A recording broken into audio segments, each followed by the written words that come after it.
Well, we're here into Champion Select, and right off the bat, Elise being taken away from Nintendo. Thresh dropped from Daydream, and no one's making that mistake ever again.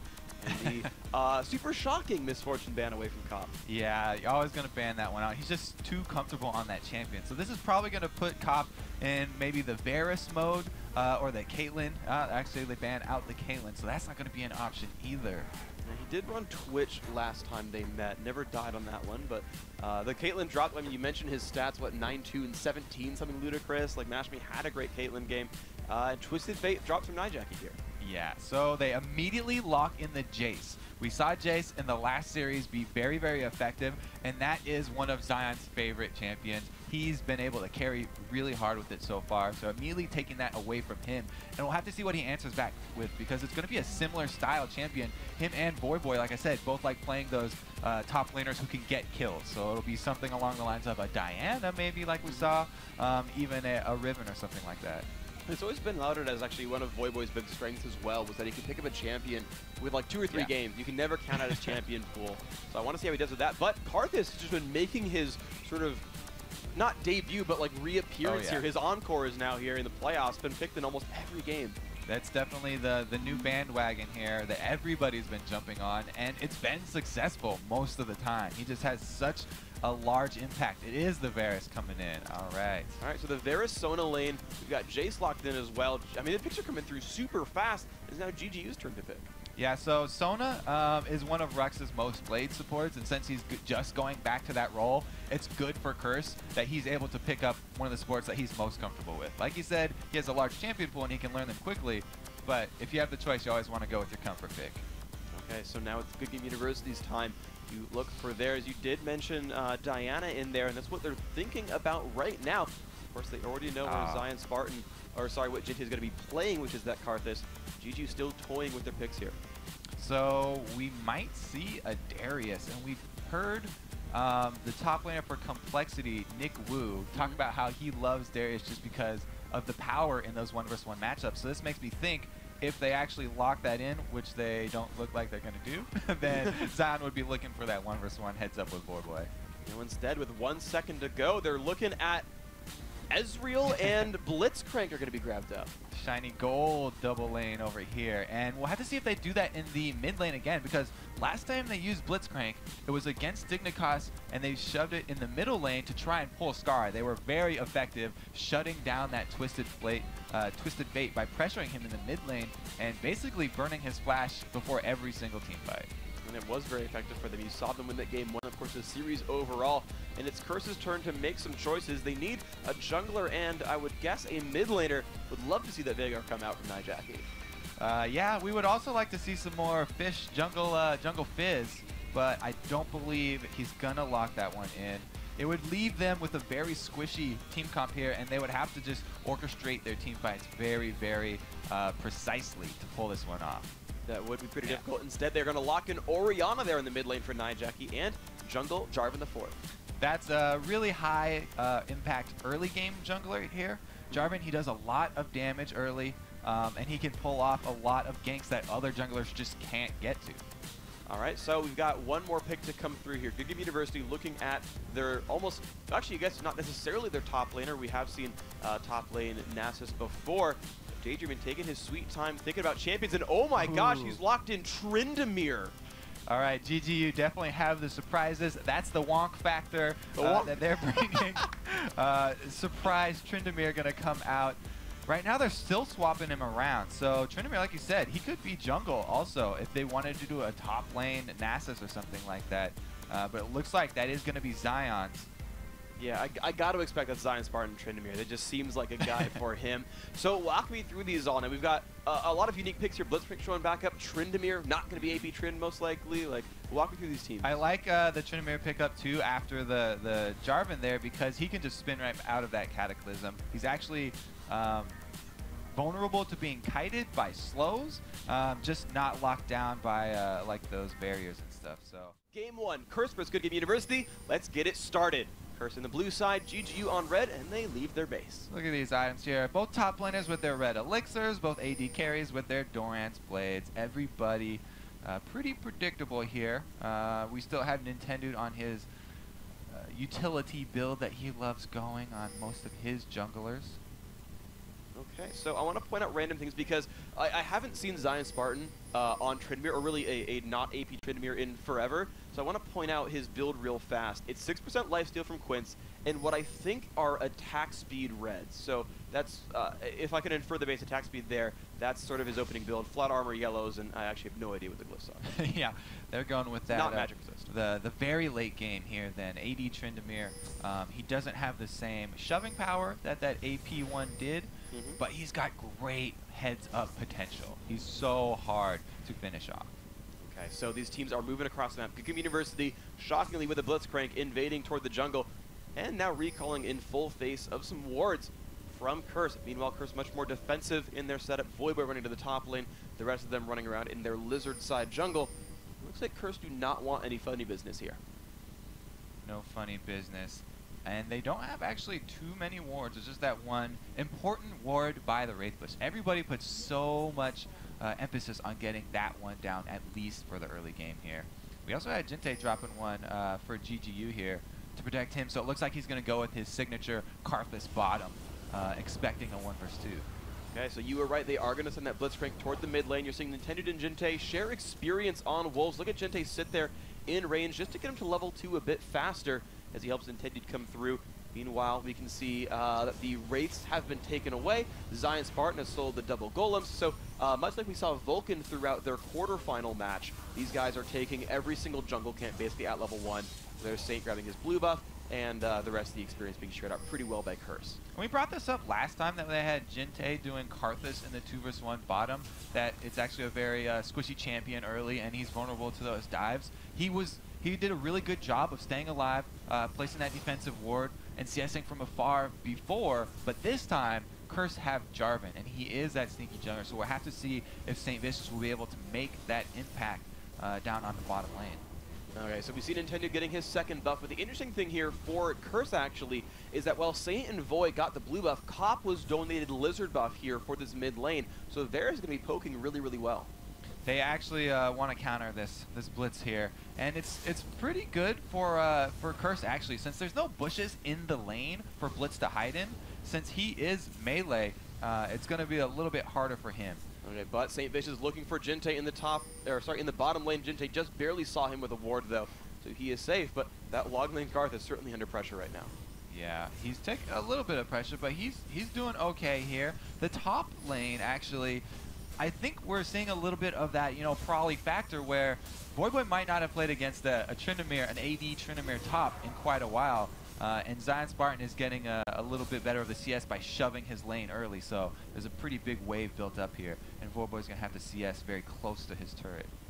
Okay, so let's see where Curse goes in response to all this pressure. Looks like the mid lane is shoving down towards their turret. Curse's top lane shoving down towards their turret. Even the bottom lane is shoving down towards their turret. So Saint has a bunch of lanes near his side of the map. We'll see if he goes for any of that.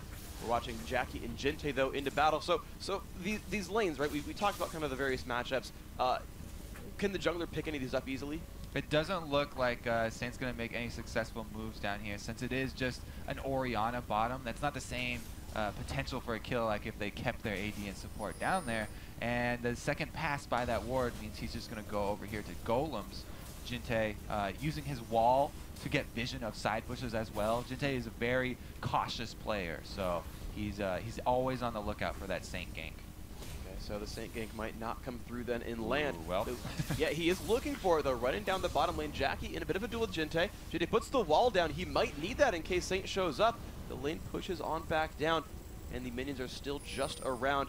And he just slipping by the race right here. So, ooh, they pinged actually. They actually got a ping down on where Jarvan was recalling. So Saint goes back to the base. Looks like he will not find that gank after all. Yeah, and Nintendo is pulling away. All this time that Saint is spending trying to find a way over to gank this squishy early game Karthus is costing him. He's a level behind Nasus right now, and that's actually a full level here. Okay, so we can see that Gold is spreading out between the roles a little bit, but the lanes are kind of differentiating themselves quite a bit. The top lane, you've got a 10 CS lead for Voyboy, where that jungler, of course, as you mentioned, the 10 minion kill lead for Nintendo. He's the one in advantage. And Nintendo now the one to make a move bottom. But since Jackie placed his ward after Jinte placed his, it times out just at the right moment, and Jackie saw Nintendo walk over to this lane. He's actually going to walk right around that wall. He walks around the wall. There's the Wither on as well. Most actually forced to flash out of that one. And Nintendo did not burn any summoners, nor did Jinte. So one summoner burn. We'll see if he can make his approach back in. Actually, he's just going to shove the lane out. Even though, yeah, he walked by that ward just dying, Jackie stayed a little bit too long, dodged around the wall, and they get a free summoner for that one. So win for GGU. They're going to back off and purchase. I would expect a tier coming out from Jinte right now. And he does. The tier comes in. Good call. And a whole heap of potions and a ward to boot. Does not want to get hit by Saint here. So we've seen these lanes match up, right? 2v2, 1v1, 1v1. Even the default matchups are here right now where they're fighting their would-be opponents. Who's going to break ahead of this laning phase? It seems like both of these teams really expected the play from each other, and they've been able to count it really well. I have to say the edge right now is going to GGU just because Saint is falling behind in experience when Nintendo is just farming away while Saint is trying to pull off ganks. So they're getting a slight lead in the jungle, whereas Voyboy is sort of making up for that in the top lane. Okay, so Voyboy definitely having a good game. We've, of course, seen Jace's carry throughout this matchup. Hard carry, of course, here is Zion Spartan. Nintendo kind of just clears through his jungle. So then what about Dragon? What about that for prep? We've got, dual lanes mid. These guys can invade into the jungle for buffs as well. Are we going to see any moves on that front, maybe? Well, we always say that Nasus is instant Dragon control because once he does get that level 6, he can solo it very easily. And since Jinte's been so good about keeping up his wards, GGU can bank on the fact that there's no ward coverage here from Curse around the Dragon. So it's going to be all about Saint realizing that there's the threat of the level 6 Nasus and having to protect that Dragon area. Okay, so the Dragon area definitely going to be a point of contention. No gank quite coming through here for Nintendo. Looked for it, but was revealed by a ward. Voy and Zion still fighting to the top lane. Actually, ooh, he spins in, gets knocked right back out. Voy wants no part of that one. There's a quick update on what Tryndamere is doing. He's maxing Q first, by the way. Not a big surprise, I suppose, but just letting you know about that one. Nintendo is going to give away blue buff to Jinte here. It's also interesting to me that Koff is losing out on CS in this mid lane versus Don't Mash Me because, I mean, they do have Blitzcrank, so that always makes you a little bit more scared as Varus since you don't have an escape. But since it is this shorter lane and there's no bushes for Daydream to hide behind, you really need to be able to use that creep wave to effectively block hooks. And it seems like it's not happening just enough there for Curse. A little bit of poke back and forth here for these guys. Actually, Kopp has gone back to buy, but Mashme's actually saving up his gold, sitting at 2,000 right now. Yeah, so when he goes back for that VF sword, the large buy, he'll come with a huge power spike, and if they time that with Dragon, Nasus level 6 already, that could be the move that they're waiting for. We'll see if that ends up being what sort of propels them ahead of this game. 10.4 thousand gold really on both sides right here, and no one has made a big enough move to leave a permanent mark on the map. Voyboy just last hitting under his turret. Nothing, 2 majors gained right there. Zion's still trying to shove him up. Matchup, though, still a little bit in Voy's favor. And we have Nintendo creeping in here in the bushes, waiting to set up a gank, hoping that Voyboy will dunk on one of those minions again and get into that melee range. It doesn't look like he's going to bite on it too soon, though, so they're just going to try and get turret damage. With the mocking shout down, here comes Nintendo in from the back as well, and you're right, turret damage comes in, so bricks are falling off that poor structure. Voy comes in, gets withered, and Zion puts a little bit of pressure and then walks back. Voy misses a few minions for that, for Nintendo's trouble, but otherwise nothing much gained yet.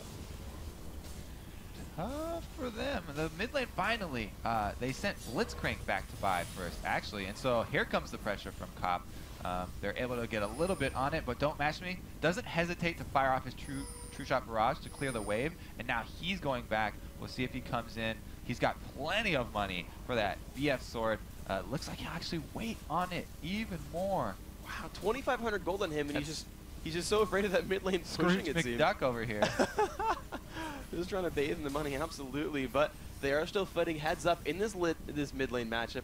So we've seen a lot of Ezreal builds in this game, in this weekend, I should say, so far. The big poke Ezreal with Muramana or the Lizard Elder. What Ezreal do you think we're going to see here? Since he's saving up so much money, I would expect even one of those Infinity Edge builds that we've seen over in EU, since he should definitely at least pick up that BF sword to start. We're getting some groupings around in the middle here, so since Don't Mash Me hasn't bought, the Curse is actually going to have the edge right here in this 3-on-3. They do still have Jarvan waiting off the wings, not revealed by a ward. Missing ping actually came by. Oh, they go in unintended, but it's going to be a 3-on-3. There's a flash knock up to Rux. Look at the burst damage there, but Crescendo lands on 2. Here comes the Requiem. Will it be enough to pick up kills? Daydreamer running it back. Oh, the flash on Crescendo from Mashby. They get first blood. However, they trade back as Daydreamer falls over afterwards. Both globals going off there too, so there goes the ultimate from Jinte and the teleport from Jackie. That's going to mean that meanwhile, this middle turret's taking a lot of damage, but Jinte's shoving that bottom lane, so he's going to get a lot done down there as well.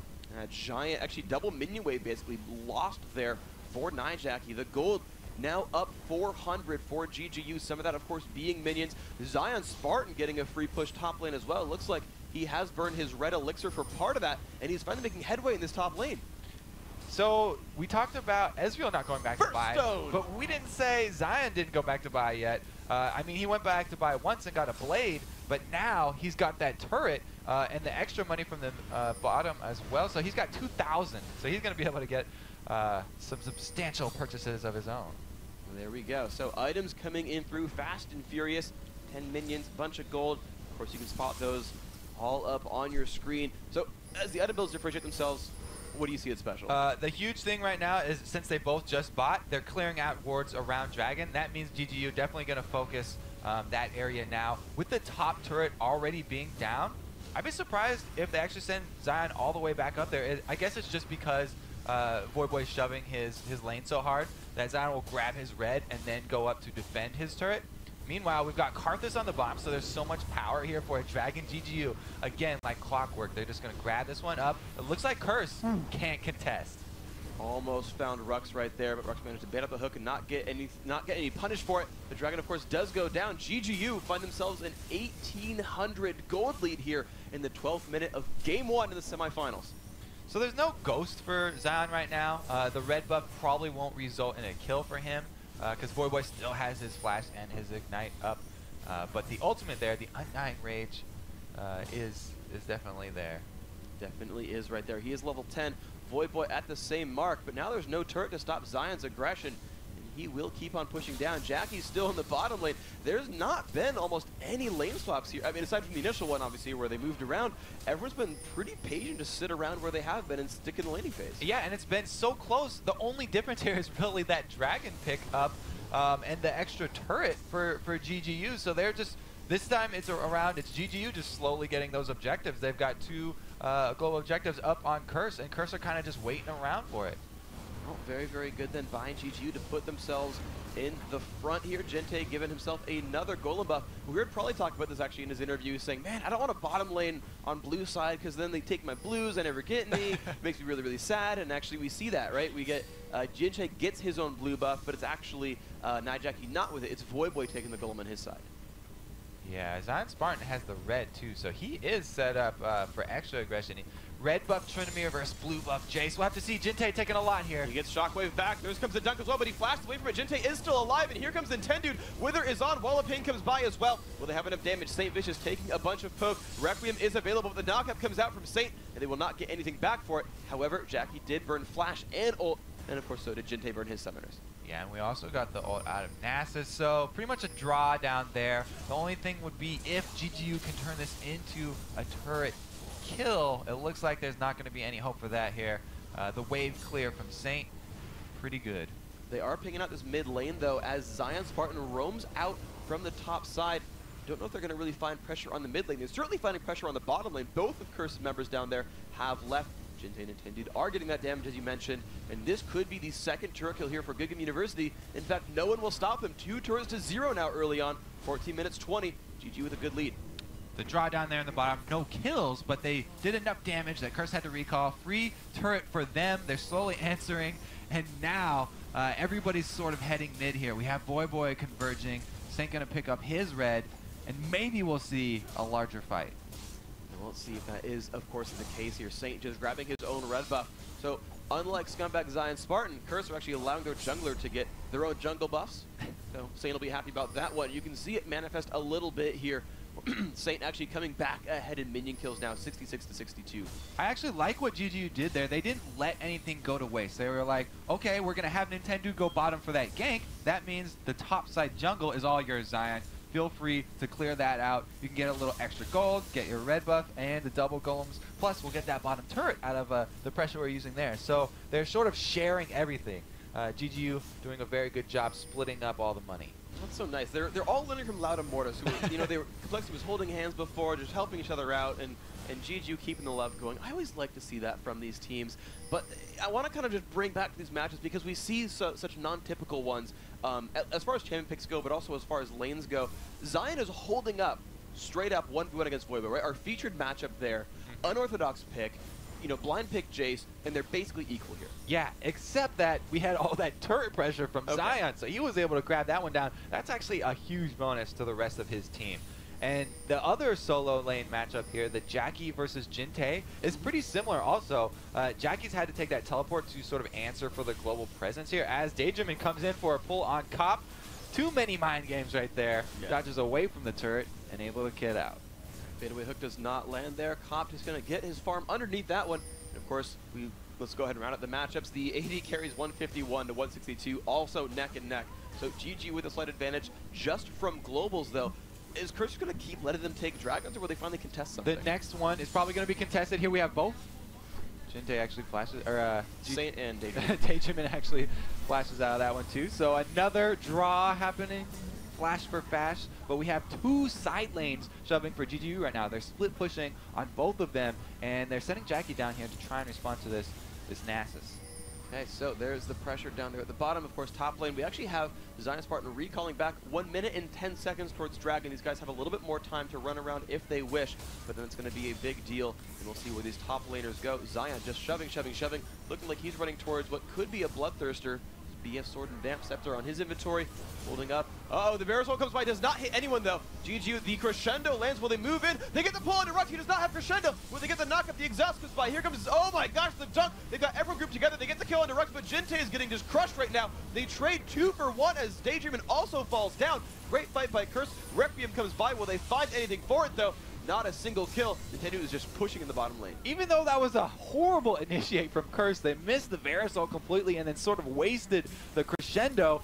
Since Jackie was down there with Nintendo, there was an extra person. The teleport used by Jackie, he comes up and they actually get an extra kill out of it. Now he has to run down bottom and try and defend this turret.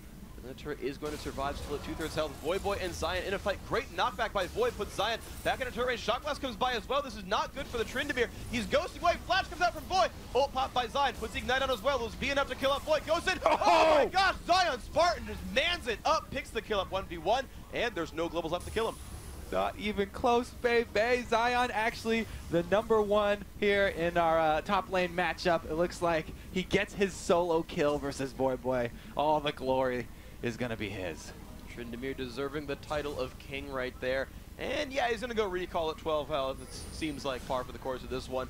GGU, though, trying to recoup losses from the prior fight, going in for the Golem buff here, but Curse have already started on the Dragon. It's losing health pretty rapidly, down to half. Nintendo is very, very nearby. They're going to go in for this fight. Rux getting caught out again. Just explodes right there, but there comes Shockwave. Where's the damage going to go? St. Vision looks for Jinte. Jinte knocked into the air, but the numbers advantage is here for GGU. Jinte flashes out. Jinte gets the kill on St. Vision and gets out of the fight. And now it's Cop under pressure. Nintendo just chasing down. Jackie puts down Dissonance. That will slow down the chase, and GGU will back out, but still 2 for 0 in their favor. Curse a little bit desperate right there. They wanted to answer back. Voyboy had gone down, and they wanted to fight that for him. Zion, though. He's trying to fight a 1 versus 2 right here, getting pushed around, has to spin over the wall. He is safe. Shoot him! Oh. Okay, so he missed that Shock Blast a little bit, but he knew the Undying Rage was going to be down from their last fight, so he tried to get the kill. No reward for them, and GGU picks up the Dragon on the back of this one. They are just charging ahead, increasing this gold lead here. Very, very beautiful play by them. So now 5,000, almost 5,000 gold puts GGU up in this second semifinal match. Again, there's a $50,000 first prize on the line for this tournament, and GGU are looking very good to put themselves in the match right now. Again, 5,000 gold lead, looking pretty happy. Jinte just farming up. So my question to you is, what do they do now? They've been looking good so far. Where do they go next? Well, Curse seem a little bit sluggish, so GGU need to keep up the pressure. If they're the ones making the first move, they have to force Curse to react to them. If you keep Curse moving around the map and keep them in this sort of sleeper mode where they're not really performing that well in the team fights, then GGU really are going to come out ahead. They need to keep on calling the shots here. The next point of contention, you want to try and keep that blue buff away from Voyboy, I had said, but he just picked it up. Okay, so Void with blue buff and that Muramana already 20 minutes into the game. I remember Riv timed that one in our prior best of 3, and he seems pretty powerful. Well, I should say more birdie for the course there. Really early Muramana coming through. And that's looking good for Curse overall, but I mean, I gotta say, there's a lot of great items coming through here. But first, it's the turret under pressure. Verisol comes by, Daydreamin has to run, Crescendo does land. Will they move in on this one? Looks like DDR does not keep him in place for too long. Daydreamin is gonna be safe. Now, will they counter engage? This would be perfect for GGU if they're able to catch anyone, but there's no Zion over here, so they're missing their King Tryndamere. Well, and they don't want to do it. Now, the Demon Blade Tryndamere is pushing around to the left-hand side, really being a thorn in their side as he just keeps that turret under pressure, under pressure, under pressure. Voyboy sent back towards his base, maybe to defend. He is going to make his way over, but look at that split push there. Turret's going to go down. 4v4 battle in the mid lane. Voy's got a caught between a rock and a hard place. He hasn't gone anywhere. There's the initiation. They go in. Danger, forced to flash away, but Nintendo forced to run up to the side. This is going to be a very, very close battle because here comes Voy. 5v4. Numbers advantage is here for Curse. Will GG respond? Will they get away? They did a good job of kiting right there, and Jinte is just so powerful right now. He's keeping everyone off the rest of the team, allowing Zion to continue to split push. Zion claims another turret over there in the top lane, and the next one's going to be an inhibitor turret. Zion just tried to steal wolves against 3 people on Curse. Like he actually legitimately thought he could take that and was like, okay, never mind. So a lot of aggression by him. Again, I want to kind of take stock of this game because a lot of new things are happening here. We've got basically sort of this weird half build from Zion Spartan. He's got like a BF sword and a Zeal, and he's got like half completed items here. What's kind of the logic behind these sort of like incomplete builds? Well, Zion just wants to split push as effectively as possible. You can see he's still in that top lane. He doesn't want to join the rest of the team. Tryndamere's so hard to catch, but Jackie taking all of his life in damage right there. That would be 100%. Yes. Maybe 110%. That certainly seemed like some extra effort coming out from Mashmi, sniping that away with his ultimate. But so there we go. Bloodthirster Manamune coming out from Mashmi. He's been buying actually Muramana a lot so far. Pretty good item on Ezreal. He likes the semi-caster aspect, and then building the frozen gauntlet on top of that one after for the extra kite factor. Oh my gosh, the burst coming out from Kopp. You just see his health just eviscerate. But Kopp is not in a good place. Has to burn his ult to get away from Zion. And Zion says, all right, fine, I'll trade an ult cooldown for like 50 health. But Jinte's forced to run away. A lot of damage comes out from Saint. Jinte's shield does come through. Seraph's Embrace helping him quite a bit. More poke coming from Voy. Saint still looking a little frisky, but they will back off. So Curse are really going to have to regroup right now. They've been just bleeding money all over the map. When they force the next 5-on-5 team fight, the focus is going to be on kiting Zion Spartan because, yes, Zion Spartan is huge right now. He has a bunch of the money, but Tryndamere's main weakness is kiting. He is that melee, and he doesn't have flash. He's just got his ghost. So if you're able to effectively use your hail of arrows and your dissonance from Jackie, Ruck's even going to lend a hand in that one too, then they can still mitigate that damage just by kiting him around. All right, so that does seem to be the important thing here. Big Game University still putting themselves in a pretty good situation. Dragon up in 130. Barons on the map at this point. Are GGU strong enough to push for something that big? They don't have to risk anything. They don't want to go for a Baron. Like Dyrus said, it's sometimes a noob magnet here. Either you go over there when you think you're ahead, and that could be a game changer. You don't have to risk a Baron steal or getting aced inside of that pit. Grouping up could be terrible for them because a crescendo shockwave, chain of corruption. There's a lot of tools here for Curse that would make GGU pay for going for an early Baron. Okay, so money could be an issue. That a little bit of damage coming out on Nintendo, 2/3 right there. Not looking great. The ball still coming out from Nijak. He's trying to push people around. Mashmi looks for a poke off on the sides, but doesn't quite find that yet. Seraph's Embrace shield still on cooldown, but Jinte's going to make his way over to the team as well. Nice shock blast puts poke down, but Mashmi the Bloodthirster is going to lifesteal that right back up. And Mashmi is going for the frozen gauntlet after this Manamune. He's got the 2 pieces ready now, so he's going to use the same old build. He was pretty happy with that one. The kite game, but it's Zion Spartan really playing the split push game. 221 minions on him, and he's here in the bottom lane, so far from Baron Nashor. Actually, the Ezreal comes across to scout it out. He says, no one is here Kopp yet. has to be careful, actually. Yeah, it's true. He is kind of alone right there. Does have his ult, and Zion says, great, got the turret. All I wanted. 4-1 now in turrets. GG look good on that one. Yeah, and they also are looking for the next dragon here, just about to spawn. Good job timing that one. They have the Nasus ultimate, but they don't have to burn it. Everyone's there, and Curse a little bit too far to contest this. They got plenty of damage from Karthus, and now they could even take this fight. They're going to start the fight 5v4. They don't have Zion Spartan. Tim takes a bunch of punishment, has to run back. Crescendo comes across. So much damage coming across from Nijaki, and there's one kill picked up. Cop is on a rampage. Continued in the back line. Requiem comes across. They trade 1-for-1 so far. Now Voice in the mix. He's going to fall over as well. 2-for-1 in this fight, and here comes Zion Spartan. Dissonance buys some time. Piercing arrow comes across, and Daydreamin forced to run away. Now it's Nijaki running. Will Zion hunt this down? Has Ghost, does not choose to use it. Just the 2-for-1 with Dragon to GGU's credit. Even without Zion being a big factor here, Curse lost that team fight, and they're still under pressure here. Don't Mash wants to go for it. So he Ghosts in. He's going to look for this one. Gets a bit of damage across, getting lower and lower. Cop taking a bunch of punishment. There comes the ultimate. One more hit to go. Cop flashes, and now Zion is forced to run. Can Cop get the snipe? The Q comes across. Can Jackie get the shot? Oh, he can't quite, but the dissonance might speed him up. He's still chasing this one down. Zion will spin away. He lives, and they find another turret in the mid lane. The one weakness of Zion right there. He did get kited fairly effectively, but Cop had to burn his flash. So that's a huge cooldown. Next time, Cop won't have that freebie escape. All right, the freebie escape is going to be what might just keep him alive, though. Zion is looking threatening so far in this battle. Infinity Edge completed. Zeal on top of that. I mean, I feel like he's a bigger threat than Ezreal at this point. Exactly. So the kiting from just being a good idea has now turned to a mandatory strategy in the next team fight. You can't be taking hits from this Zion Tryndamere. He's so strong right now. So I have a question for you then. If Curse is trying to play the kite game, with Wall of Pain and Blitzcrank grabs and the Iceborne Gauntlet coming out, will that even work against GGU at this point? That's what GGU is definitely betting against right now. They're building to complement this champion pick. So they've thought this through. This is obviously a strategy that they've practiced, and they're trying to shore up the few weaknesses that it does have. Okay, so see if the items do bridge that gap successfully. Masons of GGU trying to make sure this game will go successfully. Daydreamin does grab the oracles and start sweeping out wards. So Curse is starting to get blinded here against this GGU lineup as Zion just crushes some more minions. And he's now got actually a Bilgewater Cutlass to add to his build. And with full Fury, he's got 70% crit chance and an Infinity Edge. That is monster. Absolutely massive. So that's going to be his goal right there, pushing on the bottom lane. No one able to touch him. Just 1-0-1, but he's had a good impact on this game so far. We're looking now at Mashmi, though, in the mid lane. The Iceborne Gauntlet has been completed. The Manamune up to 650 of 750. That's about to complete. And GGU have complete control of the map. They're actually pushing towards Baron right now.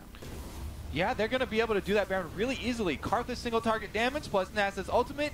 No problem here. Saint's going to sort of face check here, but he's probably going to be too late. Unless he just man modes runs right for this, this would be a miracle Baron steal for him. It could be a smite fight between Nintendude and everyone else, but it's going to be close. Here comes Saint Vicious. No, red team does pick up Baron Nashor, but Saint goes in. He wants to put damage down. Jumps right back out of the Cataclysm. Suddenly he's afraid, but here comes Rux and Void. Nintendude trying to run away. Mashmi is going to put down the Q, but Nintendude will fall over in that fight. Zion, however, solos Nijaki in his own base, and he's now going for the turret. Mashmi trying to kite St. Vicious. Of course, Iceborne Gauntlet is available. Waiting the cooldowns. Oh, he dodges the crescendo with a great arcane shift over the wall, and Zion has destroyed a turret. He's now onto the inhibitor inside of Curse's base. You can't steal away from Nintendude right there. They were able to get that Baron. Plus, Zion, the 1vs1 matchup right there. Jackie was not expecting the Bilgewater Cutlass that Zion has, so he popped that slow, and then Jackie had nowhere to go. He wasn't able to get away. Zion comes out with a kill and the bottom turret plus inhibitor. Well, beautiful play there by Tryndamere, 2-0-1. And now the mid lane is under pressure. Mashmi and Daydreamin really bringing that down fast. And just look at the map control for Good Game University. All 6 outer turrets plus an inhibitor turret gone. They've got Baron buff on 4 of 5 members. Are they looking for the killing blow right now? Seems like Curse, they're just a little lethargic all game long. Like I said, GG making the calls, making the moves, forcing Curse to react to them. We saw Saint running in there. Even after Baron was gone, he jumped for the Cataclysm, decided against it. Too late, though. And they achieve all of their goals pretty much. They've got a huge gold lead. Now they've got Baron, and they don't even have to split push anymore, but they'll probably just have Zion up top, rest of the team in the middle, wait for that pull from Daydreamin. Right, and of course, we see that did actually work quite well. Now, again, GGU in control, looking for the next push. I want to keep giving updates on this Tryndamere though, just because it's such a unique pick. For what it's worth, he maxed spinning / second in his build. Of course, his Bilgewater Cutlass done as well. So if you, those of you guys taking notes, watch the VOD or listen to the call-outs, that's how Zion Spartan is playing this matchup right here, and he's been so very successful. But GGU, as a team, have been super successful, and they're looking to push in for what might be a killing blow. Zion splitting to the top, the rest of the team in mid.